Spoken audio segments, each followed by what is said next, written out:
I want to make a couple statements, ask a few questions. So just number one, I would say Israel is America's ally. Would anybody in this room like to disagree that Israel is America's ally? Be on the record. Now is your chance. Hearing nobody.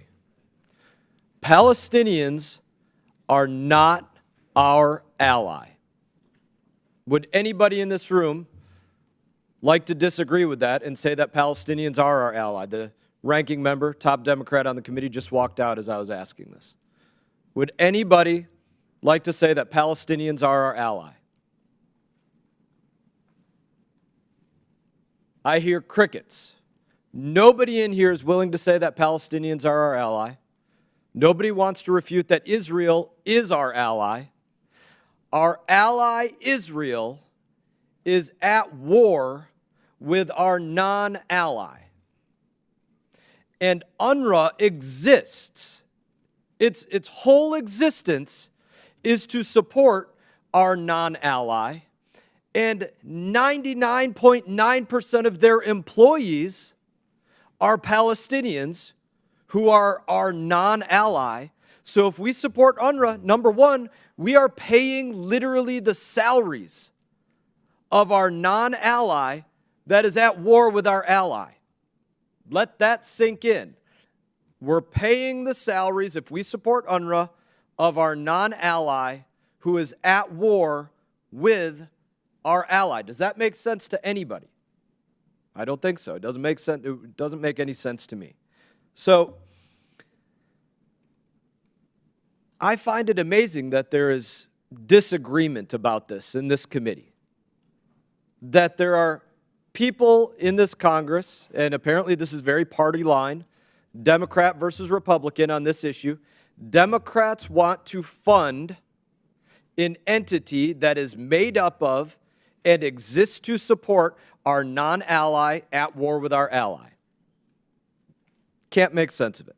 I want to take the remaining couple minutes that I have here and just ask one other question. And this is an important question because we asked this in a hearing last week. Asked this question of somebody that was referenced by one of my Democrat colleagues, a Miss Rudman, Professor Rudman, and she was parroting the talking point for the Democrats. And the talking point for the Democrats was, we can't defend what UNRWA did, but we want to make sure that they still get funding.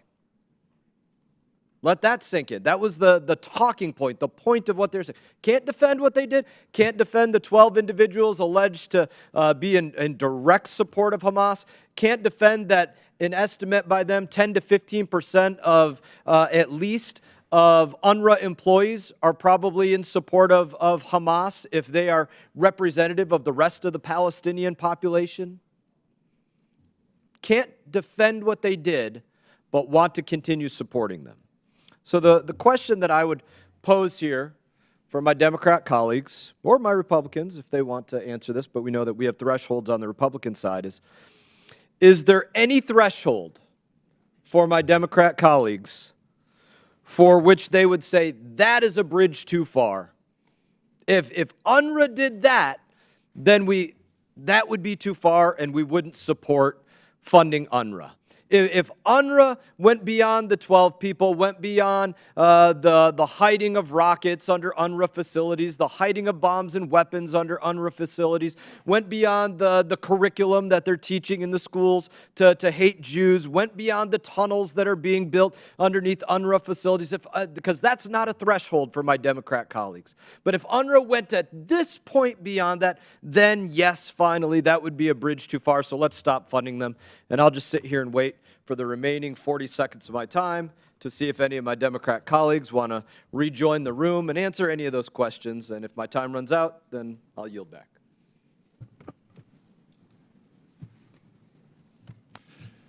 Chair seeing no responses, the gentleman yields back. No, I didn't yield back yet, Mr. Chairman. I still got 25 seconds that I'm going to give my colleagues to answer.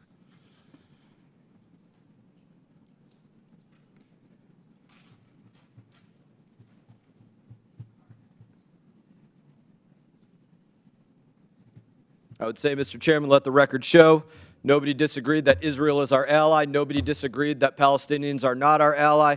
And no Democrats placed a threshold on eliminating support for UNRWA. Hey everyone, thank you for watching this video. If you enjoyed the video, please click like and subscribe. I will be back on YouTube with more exclusive content, so stay tuned.